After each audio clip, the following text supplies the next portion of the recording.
দেখুন, অনেক মানুষই রাত্রিবেলা যখন ঘুমোন বা অত ঠিক মতো ঘুম হচ্ছে না, কিন্তু একটা চিন্তা মাথার মধ্যে ঘুরতেই থাকছে। হতে পারে সেটি একটি নতুন কোনো সমস্যার কথা বা নতুন কোনো ধারণার কথা আপনাকে বলতে চাইছে। দেখুন, আমরা এরকম অনেক সময় দেখি স্বপ্নের মধ্যে আপনি দেখছেন যে আপনার একটা জায়গায় গেছেন যেখানে বাথরুম পেয়েছেন, কিন্তু প্রত্যেকটা বাথরুমের দরজা বন্ধ, বা এমন জায়গায় বাথরুম যেখানে আপনি বাথরুম করতে পারছেন না। আপনি দেখবেন যদি আপনার ঘুম ভেঙে যায়, মানে আপনার অসম্ভব জোর টয়লেট পেয়েছে, ওটা ব্রেন নির্দেশ দেয়। ঠিক সেরকমভাবেই কোনো কাজের আগে যদি আপনার ব্রেন বারবার ওই কথাটা বলতে থাকে, তার মানে আপনি জানবেন ওই কাজের মধ্যে এগোনোর আগে আপনার চিন্তা ভাবনা করে এগোনো উচিত, বা আপনি যদি কাজটা করবেন কি করবেন না সেই ডিসিশানটা। কারণ মনে রাখতে হবে, আমাদের শরীর ঘুমোয়, ব্রেন কিন্তু ঘুমোয় না।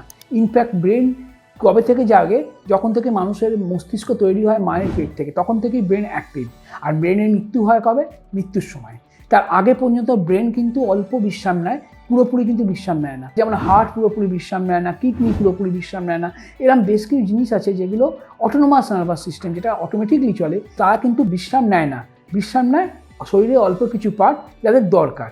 তাই ব্রেন যখন সেই কাজটা আপনাকে করতে বলছে বা ওই চিন্তাটা বারবার আসছে, তাহলে আপনার অবশ্যই সেটা চিন্তাভাবনা করে করা উচিত। ধন্যবাদ।